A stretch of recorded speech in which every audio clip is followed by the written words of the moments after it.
Hello my friends and welcome back to my channel. Amy Esther here, and today we are doing a Q&A. It has been far too long since we've done one of these. I used to do weekly live Q&As back last summer. There was like half as many of you at that point, and so now I'm getting even more questions, but I had just kind of a crappy setup at that point, and so I stopped doing them. However, my techie husband has been working with me, and I think we're going to get a better setup here soon. So hopefully, cross your fingers that we'll be able to get up and running some live Q&As this 2021. So let's do this, you guys. But today, I'm just answering some of your questions. I asked these in the community tab here on YouTube. However, I don't get a lot of engagement there. I don't know what YouTube does with the community tab. I feel like it doesn't send, I almost said he. YouTube, I guess, is a he. I don't think it sends the notification to everyone. It might just be people with the notifications turned on. I'm not sure. But I get a lot more engagement when I ask on Instagram. So even though you guys know I got rid of my smartphone, so I don't actively use Instagram, I'll randomly participate in things like I participate in the Give Thanks, where you post things you're thankful for 7 days before Thanksgiving. I post things like that occasionally, and then I love to use it to ask you guys questions. So even though you won't see regular posts from me on Instagram, feel free to follow me, Aimee_Esther, because that is where it's easiest for me to ask you guys questions. Point is, if you want to be part of the Q&A later, then you can ask questions over on Instagram, or just put them in the comments below, and I would be happy to answer them there as well. Okay. Sorry, I always talk too much. Let's get started. So the first question I have here is, what is your next treatment plan? Was basically the question. There was more to it, but that was the gist of it. So I have a lot of plans. I want to, in 2021, try a bunch of different things. So right now I'm kind of doing like little challenges for myself, you would call them, where I'm trying for 30 days, trying something new. So if you have any ideas for me of things you want to try, mental or physical health related, let me know in the comments below. I'm definitely sticking to more natural treatments. I don't really want to try medications. I always have bad side effects. So I try to avoid those if possible. Right now I'm doing an exercise 30-day challenge for myself where I exercise every day for 30 days. And then I'm going to share with you at the end how that worked and what's going on with that. I also actually had a few questions about some exercise videos you guys want. And I do have an exercise series coming out in 2021. So excited. I hope you guys will do that with me. But I am actually filming that while I'm doing this 30-day challenge for myself. So the point is, I'm trying different things. And if you guys have any advice for me, let me know. A few other things that I definitely want to try. I really want to try the carnivore diet. I have noticed that when I eat a lot of meat, I feel a lot better. And it's funny because I had people say, you should try carnivore and you should try vegan. Like those are the two main things people asked. But I do not do well with vegetables. I eat a lot of them, but my stomach does not do well with them. I feel like the carnivore diet might actually work for me. Now, I don't know if that's a long-term solution because that's pretty restrictive. If you don't know what the carnivore diet is, if you guess, you're probably right. You mostly just eat meat. That's the whole diet is meat. So that's something I want to try, but I am breastfeeding, so I won't try that for a while. But point is, there's a lot of things that I'll be trying this year, and I will be sharing throughout the year what works, what doesn't work for me. And again, if you have any things you want me to try, like meditation, an exercise program, a certain diet, cutting out a certain food, whatever it is, let me know in the comments below. Okay, next question. Do you feel disoriented or drunk throughout the day? So, I have actually never been drunk in my life. I don't know what that feels like. If you've followed along for any sort of time, you might know that I just don't drink alcohol because of my religion. However, even if that wasn't a part of my religion, I just see no benefit of drinking alcohol. I literally don't understand why people drink it. Like, it makes zero sense to me. It just does not sound good. I think it smells terrible. And I don't understand why anyone would want to be drunk. Like, it makes no sense to me.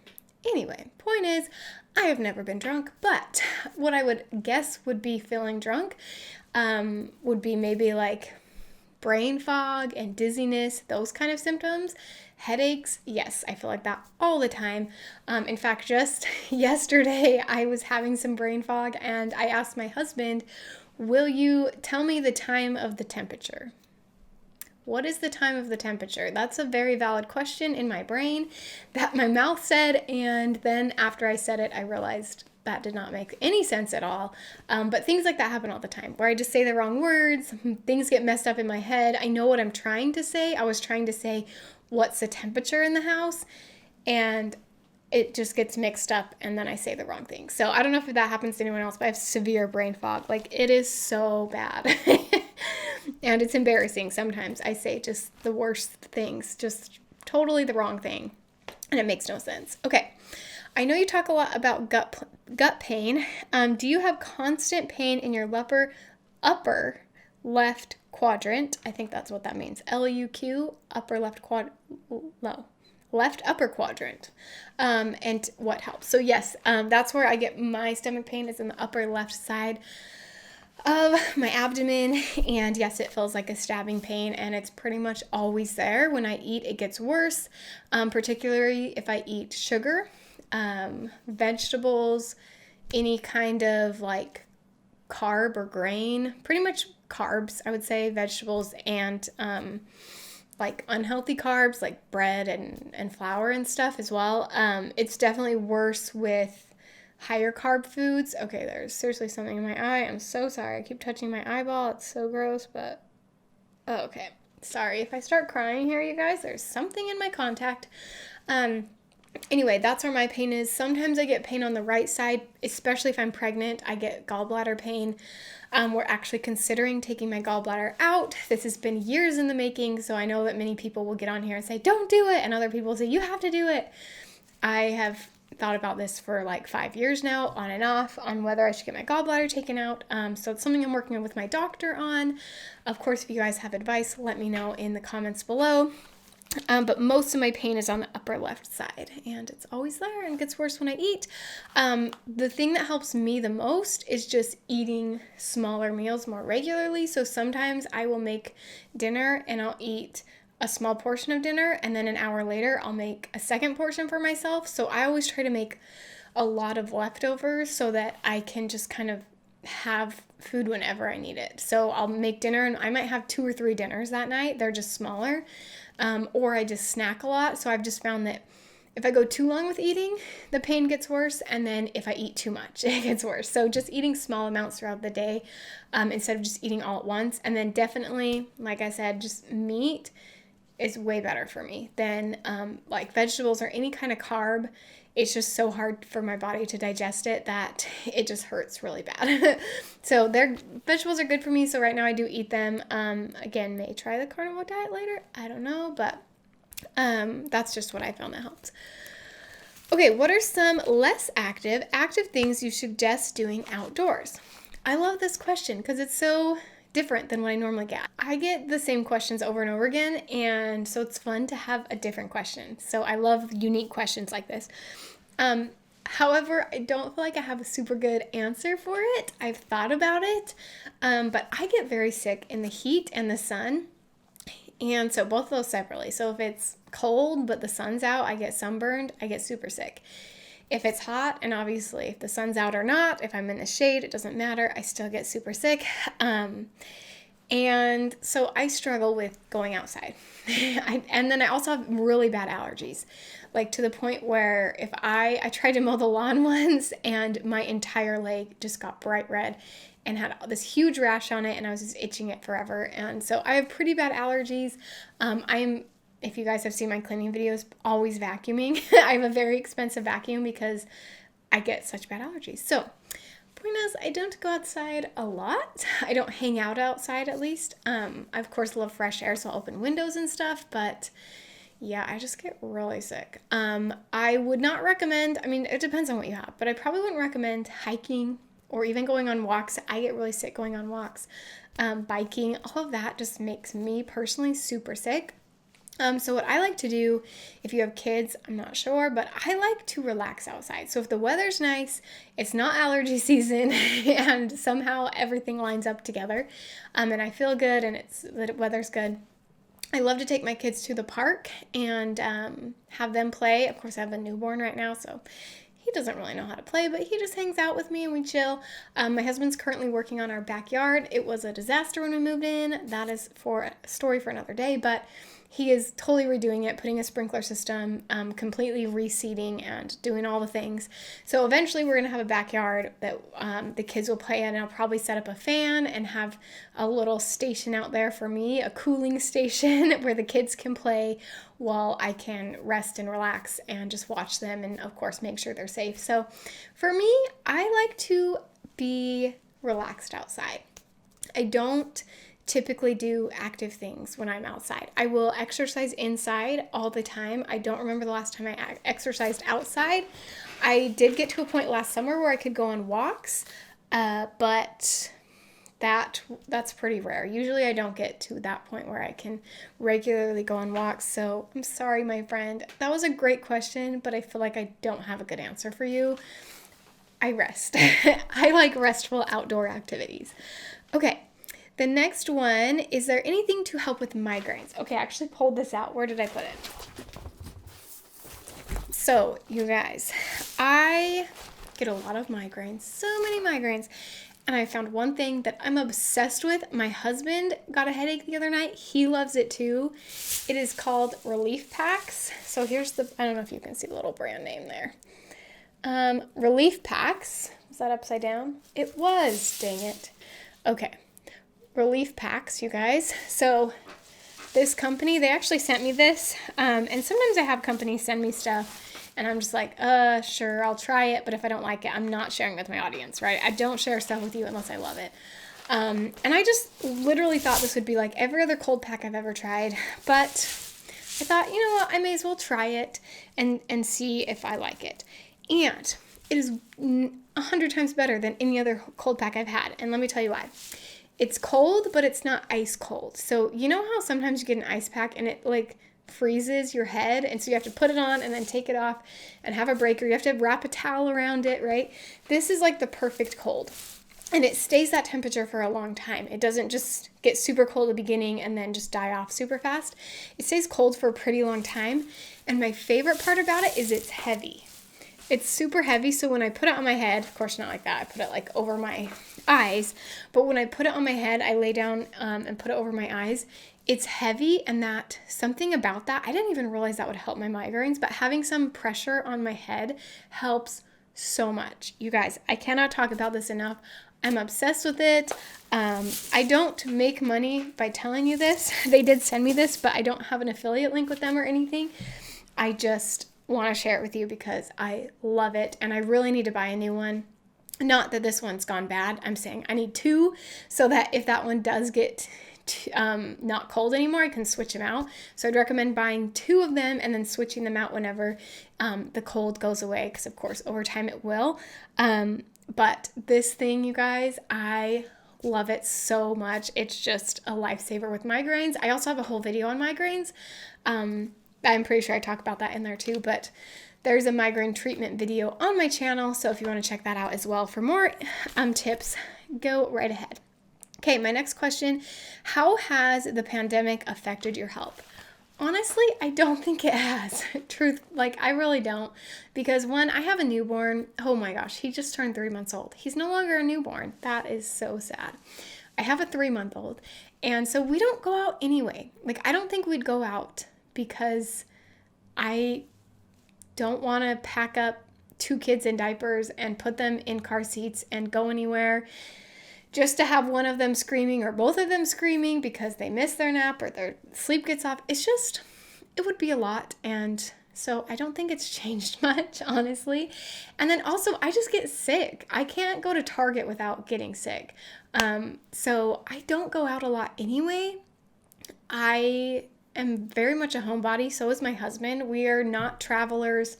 We're just not people to go out very often as it is. We like to go out to eat occasionally, and go on dates and stuff with just the 2 of us. But really, we probably would prefer to stay home and watch a movie. That's just how I am. And also, especially with my health, it's a lot to go out.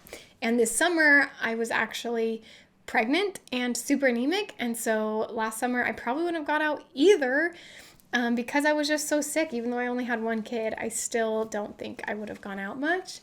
And it was also summer, which y'all know I get super sick in the summer. So that was a long explanation to say I don't think it's affected me.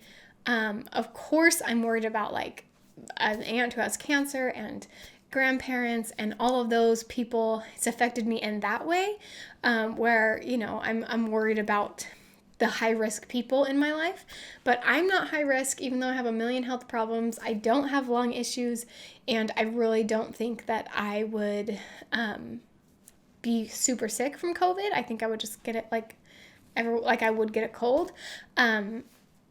But yeah, the only thing it's affected is I wear a mask if I do go out, but I don't go out that much anyway. So I don't know. Okay, next question. How do you treat Hashimoto's disease? Have a whole video coming out. I don't know when it's coming out. If I don't have my calendar, I don't know when anything is, because like I said, I just have brain fog and I forget everything. So either this week or next week, there's a video coming out on how to treat Hashimoto's disease, so make sure you're subscribed to my channel. Okay, do you get twitching or muscle spasms? So I wouldn't say I get muscle spasms, but I definitely have twitching. Not like Tourette's twitching, where it's uncontrollable. I explain it like it's an itch, so I feel like I can control it, but it feels better to just let it happen, if you know what I mean. So I will like do this little twitch thing. I mean, I can't do it right now because it's not real, but I will feel the urge to twitch. Usually at night after I've had a flare-up day or something. When I go to lay down, I get really twitchy, and I don't know why. Okay, budgeting. Oh, you guys, I have so many videos about budgeting, chronic illness, jobs with chronic illness, how I make money with chronic illness, and I have so many videos coming out for you guys about that. So I'm not going to waste time now. Just know there's lots. So if you have specific questions about money, anything related to money and chronic illness, let me know in the comments below. And anxiety. Oh my gosh, you guys, I have like a whole section here all about anxiety. And I have been dealing with some postpartum anxiety. It's been pretty bad a few times. I've had a few pretty bad nights with this. And so let's just skip those questions and we'll do a whole video on that as well, because, oh man, so much about anxiety, you guys. Okay. Does your family ever make you feel like it's all in your head? Yeah, all the time. I love you guys if you're watching this. I love my family. But there are many people, meaning to or not, that do make me feel like it might be in my head. I've had doctors, friends, family, all the people. Whether it's people thinking that I'm just being dramatic, that I'm just, making something that's normal seem abnormal, like feeling tired in the morning, or feeling a little anxious, or getting headaches, like people just thinking I'm exaggerating it. But I've also had the other extreme where I've had people who treat me like I'm fragile and like I can't do anything, like I can't help clean up dinner, or I can't volunteer to do something because I can't do it, or that I shouldn't be a mother because of my chronic illnesses. I've also had people comment things like that here on YouTube. But what I have found is that it doesn't matter what anyone says, because I'm in charge of my own emotions. I'm in charge of my own thoughts. And your question was, does anyone make you feel like it's all in your head? And the truth is, no one can make you do anything. No one can force me to question myself. No one can force me to be in a certain mood. I get to choose those things. And when I took back control of that, when I stopped saying, oh, this person made me feel this way, and I started saying, this person said this, and then I thought this certain thing, and then I felt this way because of my thoughts, not because of what that person said.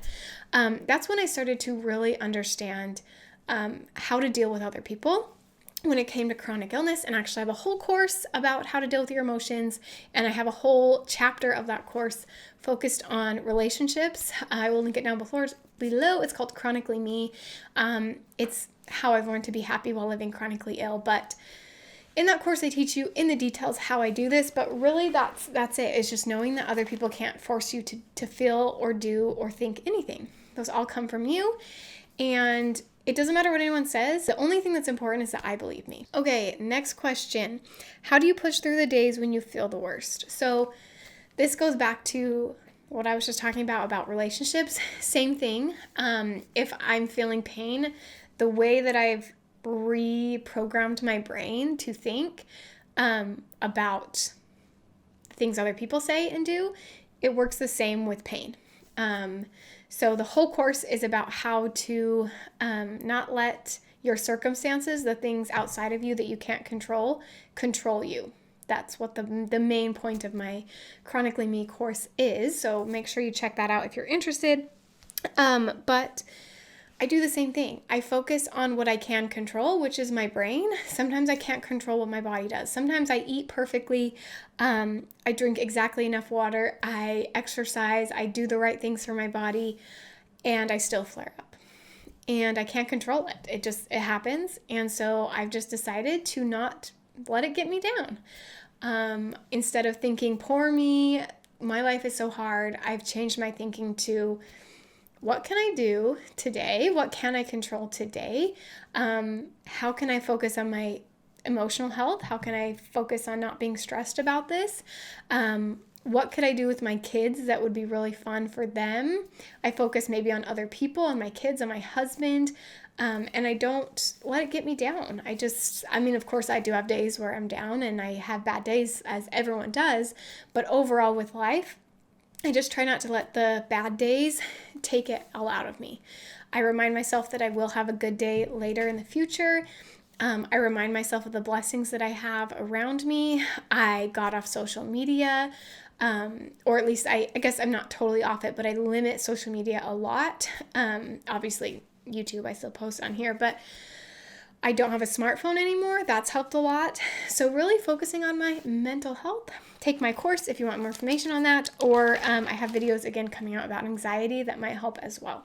Okay, next question. What makeup do you use that you don't react to? So I had some people comment that I shouldn't be able to wear makeup because I claim to have mast cell activation syndrome. And it's funny because I have tried so many makeups and none of them worked. So I tried all the expensive stuff. I used to my face would burn by the end of the night, sometimes halfway through the day, and not just like it'd feel burned to me, but like someone would touch it and it would like be hot to the touch. My face would get really flush and bright red. And so I tried Bare Minerals, which was supposed to be like allergen free, the most natural thing. I tried a bunch of other brands like that were just supposed to be really natural and have very little allergens in them, or supposedly allergen free as they claimed, and I would get severe reactions to all of them. And so the one that I use is Clinique Redness Solutions. I will link it down below in the description.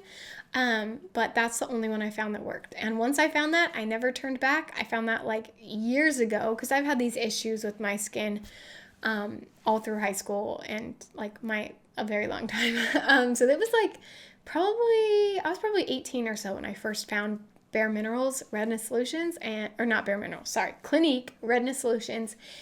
And I've used it ever since, and I haven't had any issues, so I don't know if that would work for you. We're all different, but that is the only makeup that I can use that does not give me a reaction. So, okay.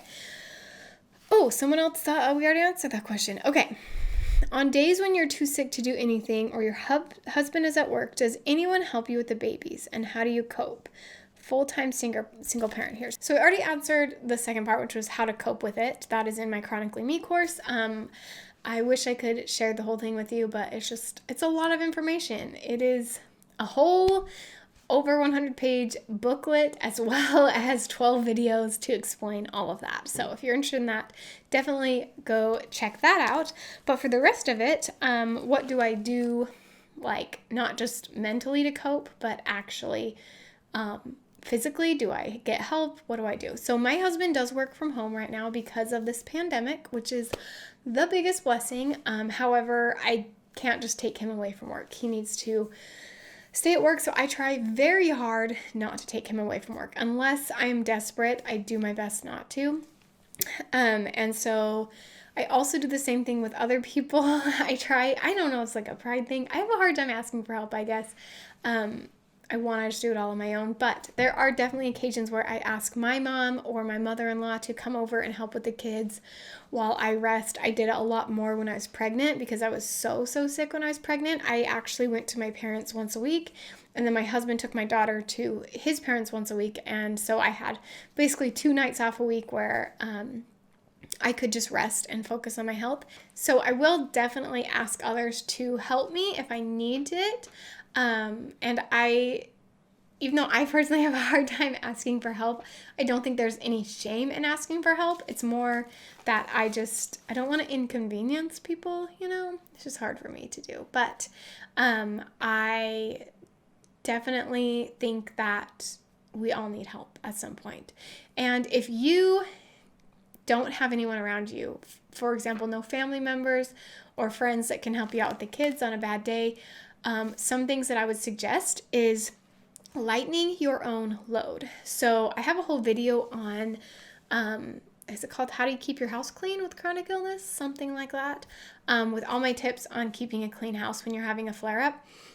So I'll try to find that and link it down below. Okay, I just had to take a big long break, you guys, because I'm getting super nauseous and lightheaded and a massive headache. So let me just finish this question and then we're going to end this here. And I seriously still I did not even 1.5 pages of questions. Like you saw, I skipped a bunch of like anxiety questions and stuff, and I still have 2.5 pages of questions left. So I will try to do this again. But y'all know I only have so much energy as well as time because I have babies. So let's see, where were we at? What do I do on days when I'm too sick to do anything? Okay, lighten your load. So I will not do dishes. So I will do paper plates that day. I will go out to eat. I will get takeout. Or if you can't do takeout for health reasons, ask a friend or family member to bring you some food.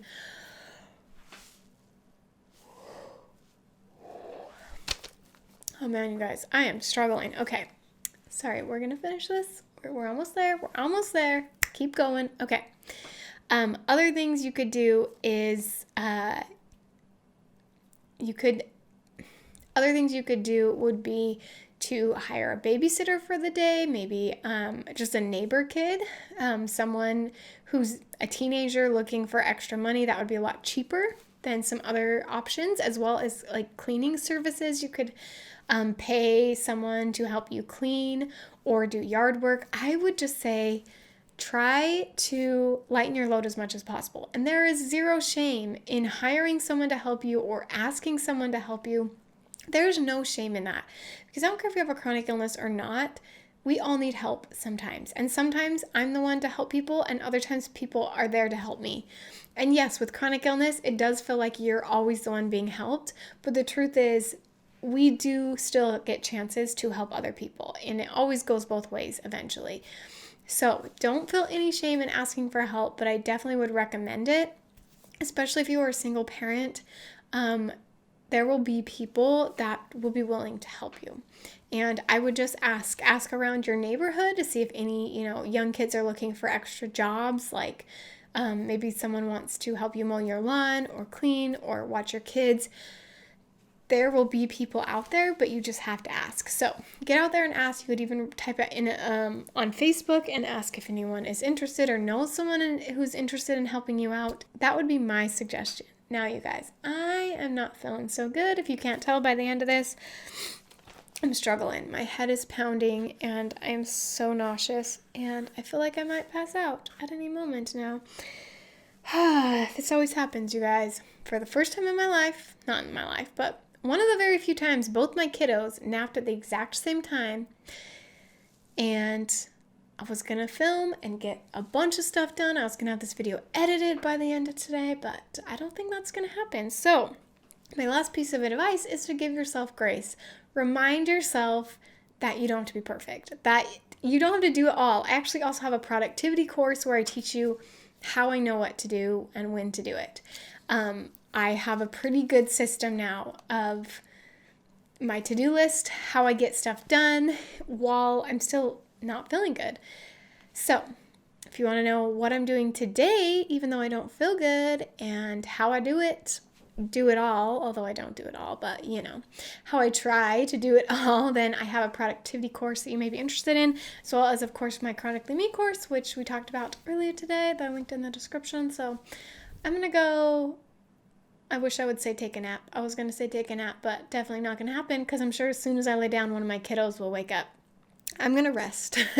And I will see you guys on my next video, hopefully feeling a little better, but if not, at least we're in this together, you guys. You understand how I feel. See you next time.